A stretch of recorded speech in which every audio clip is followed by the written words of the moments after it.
At this time, I'd like to introduce Telisha Miller, who will deliver our student address.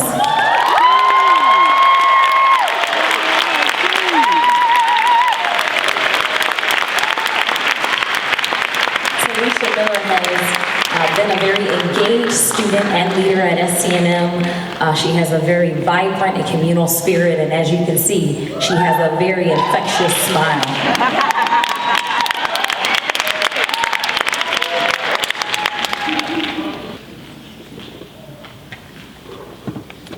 Good morning. Good morning. To God be the glory for the great things that He has done here today. To the Southwest College of Naturopathic Medicine, our extraordinary administration, alumni, board of trustees, faculty, and staff, thank you so much for your contribution to our overall academic experience over the past 4 years. We will forever be eternally grateful for all that you have done.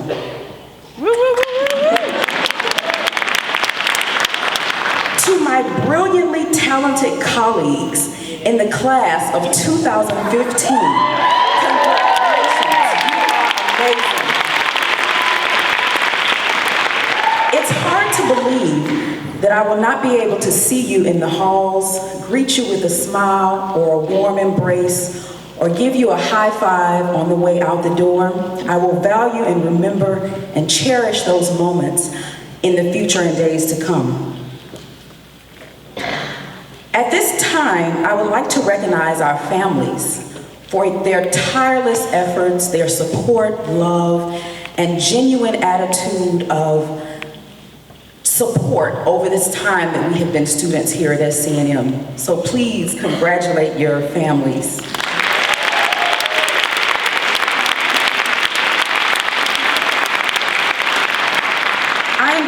Humbled by this opportunity to speak with you today.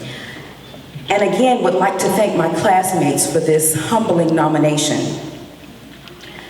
So I'll begin just by sharing a little bit about my testimony here at SCNM. The beginning of my medical school journey here quickly took an unexpected turn.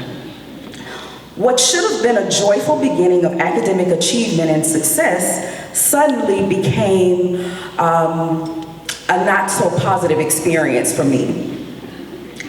Unfortunately, I quickly had to face the harsh reality of failure.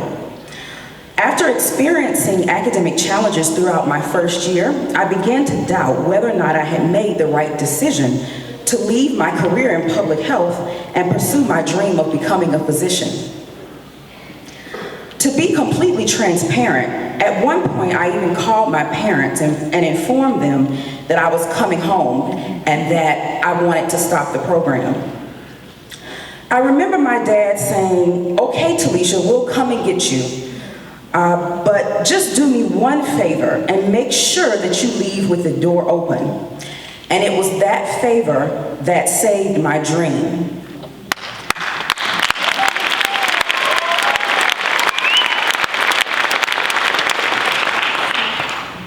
So now, obviously, I don't have to tell you the rest of the story because I'm standing here before you. But I would like to share with you some lessons that I've learned along the way. The first lesson is that if you let failure determine your stopping point, you are a quitter and your inner genius will never be revealed. For me, failure was a gift. It allowed me to commit 100% to my dreams once this occurred. Once this occurred, something miraculous happened, and my genius went from a distant relative to a daily companion. Amen. The second lesson is having a mentor accelerates your success. Now, mentorship comes in all forms and fashions, and the first example of mentorship I'll give you is my study group. So we affectionately call ourselves the A-Team. And through the support of my study group members, I was able to really start to perceive this concept of yeah, I can make A's. And it actually got a little bit easier having this team of support. So I just want to thank them for their tireless efforts through all of the studying and exams that we've had to endure. The next example of mentorship that I will give you is the mentorship, or I'll just talk about the mentorship relationship. It gives you a different perspective, and you see that you're not the only person experiencing challenges in life. It provides a level of accountability, which is what we all need in some ways. It restores pride, and it helps you to fine-tune your strengths. Words cannot express the gratitude that I have for all of the doctors that have served as mentors, not only to me, but to our entire class. I personally would like to thank Dr. Christine Gerard for seeing the best in me and giving me an opportunity to continue to pursue my dreams. The final lesson I learned is that anxiety, fear, and doubt cancel out faith and hope. The Bible explains this best in Philippians 4, 6-7. Do not be anxious about anything, but in everything by prayer and supplication, with thanksgiving, let your requests be made known to God. And the peace of God, which surpasses all understanding, will guard your hearts and minds in Christ Jesus. So you can be confident in knowing that with some effort, prayer, and a positive attitude and accountability, you can accomplish your dreams. When I first decided to attend SCNM, my family asked me, why do you want to go all the way to the desert to study medicine? And for the last 4 years, I've asked myself the same question. Reflecting on this journey, it's very ironic how the desert terrain parallels our medical school journey. The analogy of the desert vividly describes some of the things that my peers and I have experienced as naturopathic medical students. The desert can be brutal, and in order to survive, you will need special tactics. Survival depends on knowledge and understanding of the terrain and your ability to cope. With that said, we endured being scorched by the sun, burned, stung, and dehydrated from endless nights of studying, charting, and research. Some of us even experienced visual hallucinations, which could have been from inhaling formaldehyde in the cadaver lab. And finally, the unforgettable experience of seeing a Habu dust storm. Personally, I thought Armageddon was arriving. There were days when we were overwhelmed with exhaustion and frustration, and times we thought we wouldn't make it through. But we are here and we survived, so congratulations.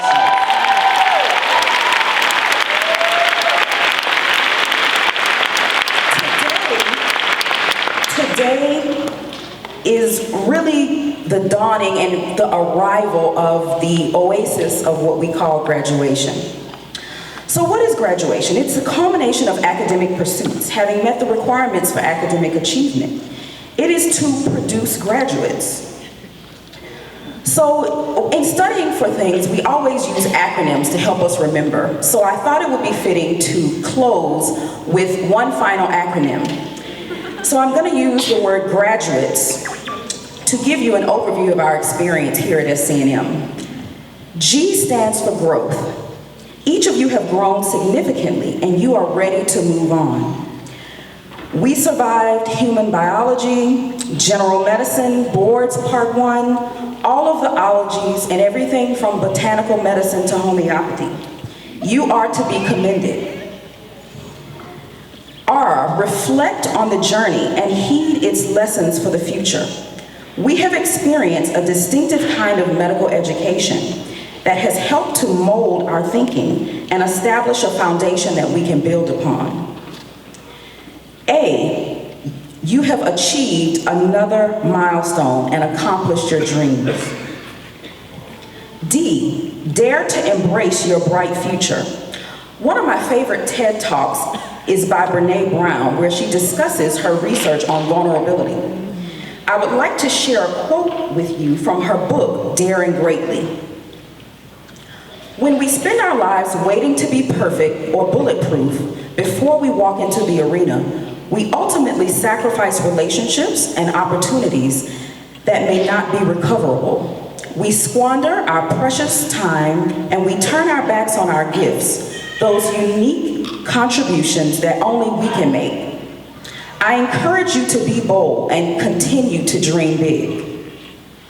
You, for unique. Your gifts and talents are unique. Use them to your advantage. Our class is so giving of their time, resources, talents, study guides, notes, and I really could go on and on. We have a class full of innovative leaders, and I'll just name a few. Telisha started a Toastmasters International Club on our campus, which has really paved the way for students to develop their public speaking. Michael Hummel helped us during the first few years of school with this amazing video catalog of all of our lectures. And not only did he help us in the beginning, but he's went out with a bang and developed a new botanical medicine database. Ron and his efforts to preserve nature cure and bringing back the grand rounds at our school. And finally to our fearless leader, Zan, who really has carried us through. She has been an activist. She has been the face of change for our class. All of you are amazing.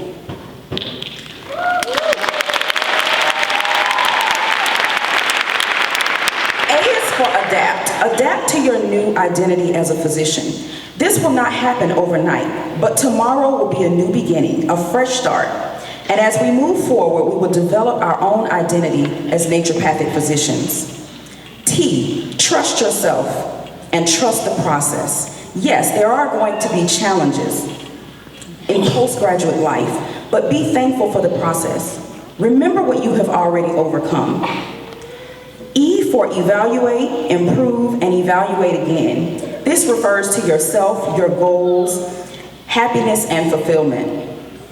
Foster a culture of life, healing, and self-optimization. And finally, S, surrender to success. By opening your heart and doing what you love, you will be great. I came across this quote by Jay Ruskin. It says, when love and skill work together, expect a masterpiece. Be courageous and be an advocate for your patients in our profession. Our patients really find naturopathic medicine refreshing, and I know that all of you are going to be exceptional naturopathic physicians.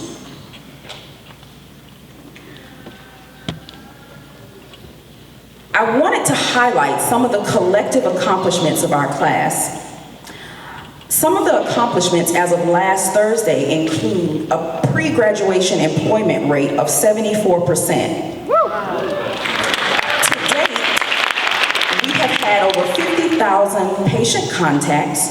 We participated in over 261,000 classroom lecture hours and 153,000 clinical experience hours. We have served abroad in Thailand, Haiti, Mexico, and Peru, and we will continue to travel. And thanks to Dr. Laskew, I have added Albania to my bucket list. So, in closing, thank you for choosing the road less traveled. Thank you for committing to lifelong service, and thank you for seeing the value in helping others achieve the lofty goal of human existence. My prayer for each of you is that your efforts be multiplied, yielding a harvest more abundant than you could ever imagine, that your strengths outshine your weaknesses, and that you experience fulfillment in the days and years to come. Embrace life, live genuinely, acknowledge the lessons you've learned along the way. Go forth in faith, accepting your calling to heal the world. Thank you.